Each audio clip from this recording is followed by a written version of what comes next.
Hello! Hiya. It's Coco Tapes with the Okay. Kiki and the Coco and the The Coco host. The Coco host with the most. Anyways, so we actually, do you want to put a little bow on it? Wrap it up with the movies, the because that was entertainment. actually Yeah. So the entertainment industry, again, I ask people, have you not wondered how come there's not like a lot of new big premieres or blockbusters or not going on in the industry? And people would be in the beginning a couple of years back like, well, that's after Corona and that's after this and that and this is why and so on. And yeah, but that's over now and everybody's fine and why? And they don't understand. But the system has changed completely. As one that is on the other side, as an actor, I just suddenly realized, oh my God, the whole system as it was built, like if you really wanted to be on top, you got to be in the movie theaters and everything, and that's where the great movies are starting. And then they put them out on DVD, and then they'll send them in the TV and stuff like that. And then under movie actors, you have like TV actors, and then you have like theater, whatever. And that whole system has broken down because Corona broke the backs also of the movie theaters, because nobody went there, and you can't, those are huge things. They need to run, they need to be cleaned, they need to be everything, and if there's not, then they just go down. If they don't get payments from the state or whatever, if there's no support system, then if there's no guests, no one watching, then that dies. The other thing is that Hollywood was just about to be killed by all these Netflix and HBO and what have you. Now people stayed at home, streamed stuff, so suddenly it like tipped, like it was what it was about was producing movies for Netflix, for all those guys, instead of producing them for cinemas. Just to chip in, you just have to remember that Hollywood, the same people that have Netflix and so on. So it's not like Netflix took anything; they just moved it over. Yeah. This brings it back to just remember that everything that's exposed on a big level in the world is totally controlled. Nobody, not even the people with real talent, gets to put something out in a big scale unless they sign some kind of agreement. And then again, people say, yeah, but that's normal. Of course, you make contracts and you have to. So, yeah, that's true. But these contracts on this big scale are not nice ones. They're quite nasty. They involve a lot of other things than just singing or dancing or because acting. Actually, as you say, it's like anything that goes against the narrative or the prevailing narrative.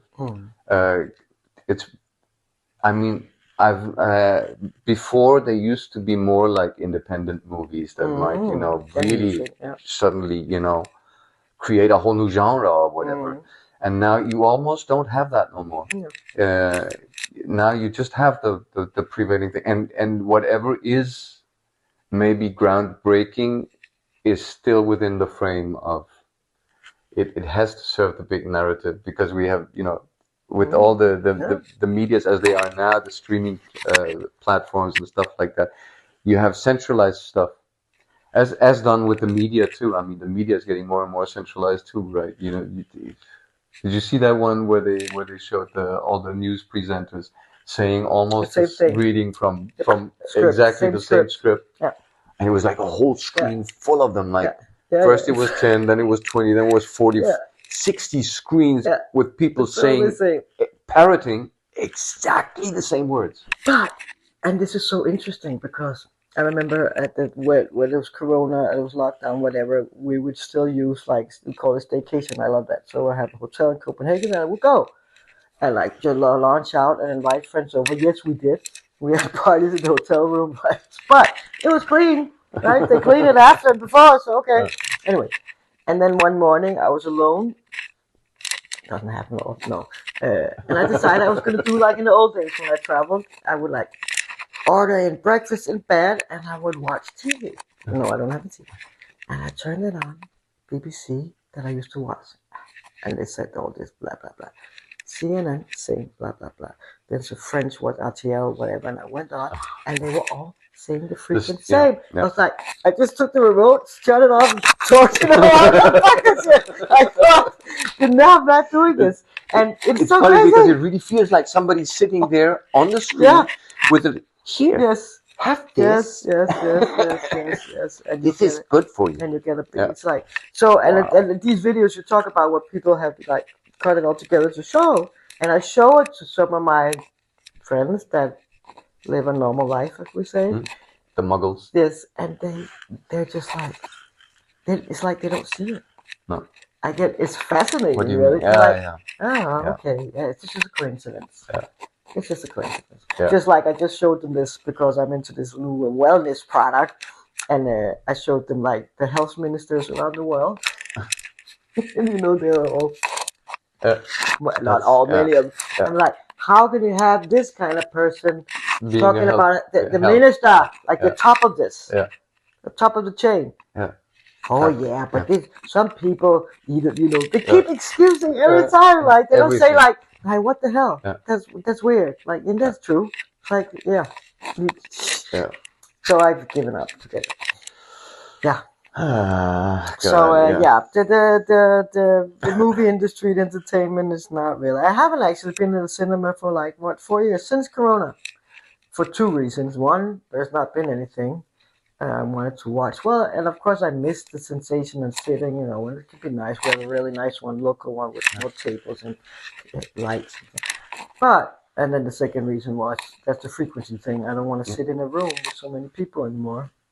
With so many different frequencies. The thing is, for me, it was like, I studied, movie history. I was into acting and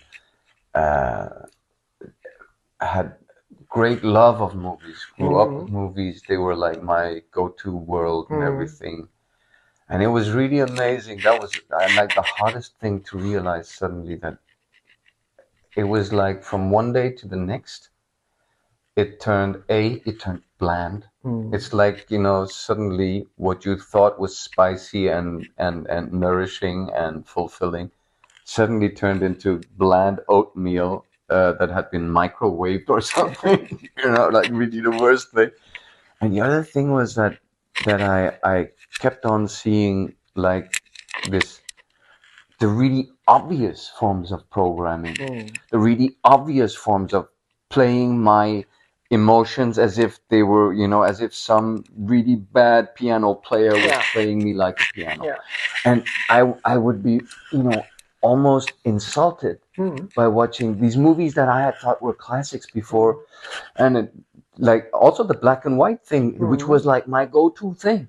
And then one day I saw this, how the whole black population of America just been edited out, and it's just white people treating each other nicely, and and I was like, oh my god, oh my god, this is not a representation of anything. No, it's not. It's the same with the women in movies. Yeah, and the women in movies, yeah, of course. Yeah, that's another thing. It's the same.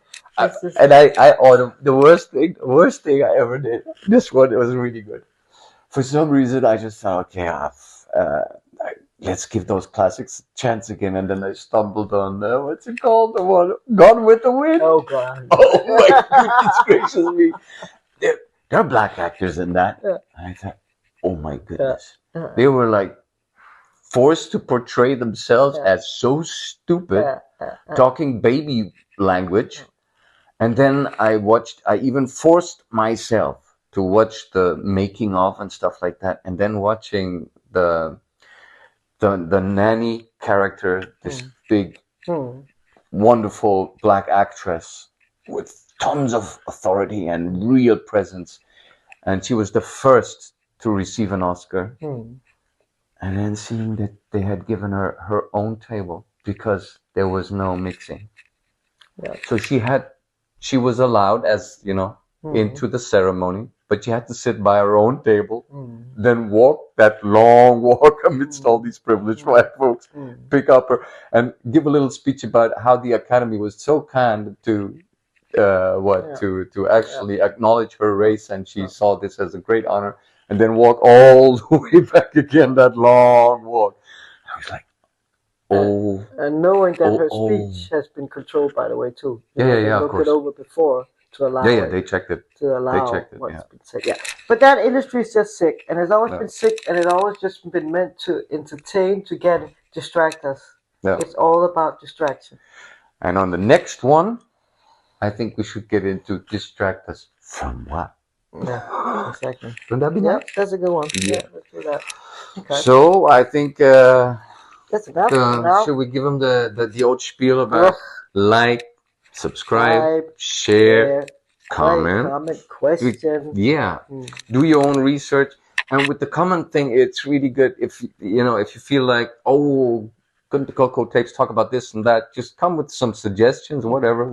We'd love that, wouldn't we? Yes, we would. Yeah, we're kind people, not crazy at all, although we may seem like it. All right, we'll see you on the next one. Ciao. Bye-bye.